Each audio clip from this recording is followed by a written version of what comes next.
So at the start of this year, I actually promised myself I'm gonna show up on this channel every single week, no matter what. I am now 4 months into the consequences of my decision.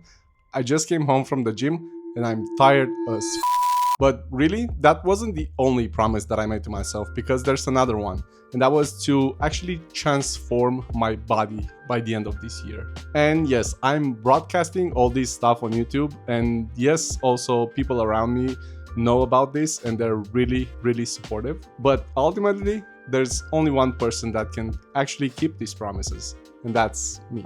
And look, I'm actually a bit more than 4 months in. I'm still posting, and I dropped for 133.3 kilos to 121.6, and that's almost 12 kilos, and I'm really proud of that. So it's going quite well, which apparently all of this makes me a man who keeps his word to himself. I'm still getting used to that sentence.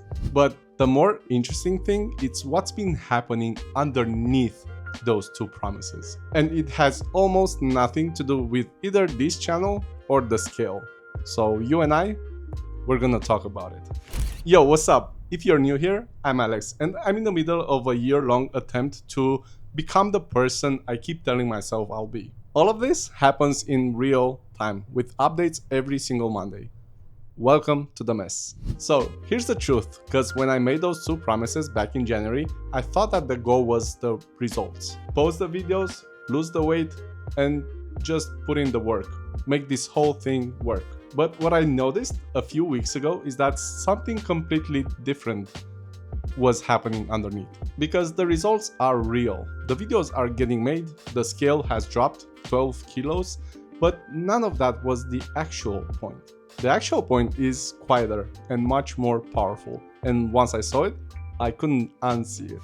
So a couple of weeks ago, I actually posted a video I thought it was going to suck. It was essentially a same night emergency upload, and it broke 100 views.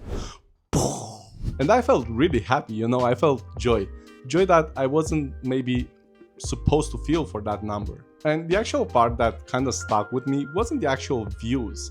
It was the fact that I promised to myself that I wasn't gonna post that week, and I did post that week. Even though I thought that it was gonna be the worst video ever, so that number was purely incidental, essentially. And it's the same thing with the weight loss promise.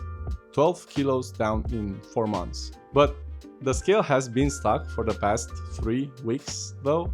And this week I'm gonna challenge myself to break 120 for the first time in a while. And that's just to kind of give myself a challenge, you know, just to see what happens. But the kilos aren't actually the point either. The point is that every single time I keep a promise I make to myself, even a small one, there's something happening, something shifts, and I trust myself a little more.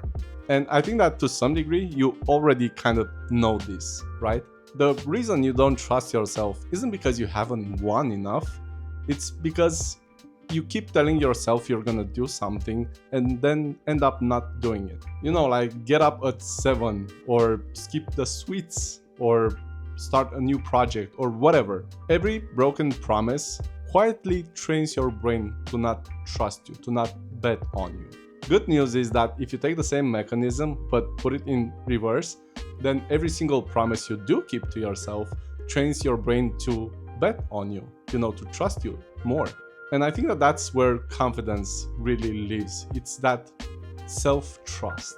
And listen, I feel like most self-improvement content around here actually sells you the results. The body, the followers, the bank account, the destination. But the actual mechanic is upstream to all that.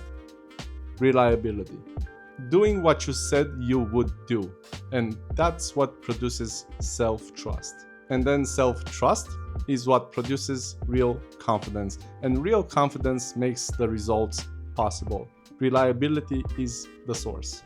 However, most people skip reliability because it's boring. It doesn't sell courses. It's not photogenic. You can't keep the promises to yourself, even the small ones, for 4 months and see what happens on a course landing page. Nobody's gonna buy that. But I think it's the thing that quietly puts you ahead of most people nowadays. Because most people are still chasing the result. They're trying to grow the tree by polishing the apple. The cheat code is just the most boring thing imaginable. Just do what you said you would do, especially when nobody's watching and especially when it doesn't feel like progress. Reliability is the floor everything else stands on. And now, 4 months in, the thing that I'm most proud of isn't the views or the kilos. I did that before. It's that I am, apparently, a man who keeps the word to himself. The rest just comes from there. So now let's get back to you.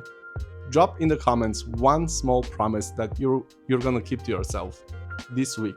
Be specific. And if you wanna follow along to see if I actually pull this off, please hit that subscribe button. It really freaking helps. And speaking of voices in your head telling you not to show up, last week I actually talked about exactly that voice. The one that actually keeps you from keeping these promises to yourself to begin with. Go watch that next because it connects to everything that we talked about here today. And always remember, it's not that serious.